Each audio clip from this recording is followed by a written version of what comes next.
ভাই ধরেন আমি সামনে ধরেন বিশাল বিশাল কয় পড়বে দাঁড়া দাঁড়া নশাদ আমি কিন্তু আমাদের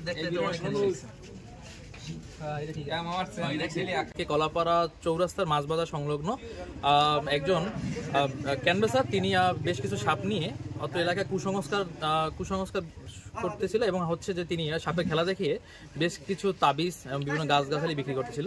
তো সংবাদ পেয়ে আমরা এবং কলাপাড়া ফরেস্ট অফিস থেকে বন বিভাগের লোক নিয়ে আমরা তার কাছ থেকে বেশ কিছু সাপ, একটি পদ্মকোকড়া এবং একটি দারাস সাপ উদ্ধার করে নিয়ে আসি। পরবর্তীতে সাপগুলোকে উপযুক্ত পরিবেশে আমরা বন বিভাগের সহযোগ দিয়ে ছেড়ে দেব। অপরাধীকে ফরেস্ট অফিসে নিয়ে আসার পরে বন বিভাগ তার কাছ থেকে মুসলিকা রেখে তাকে প্রাথমিকভাবে ছেড়ে দিয়েছে।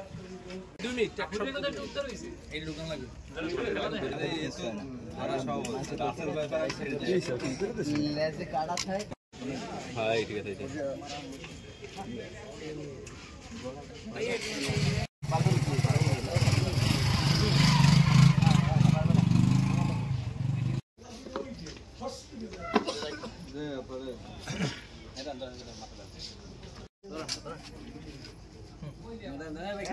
ভাই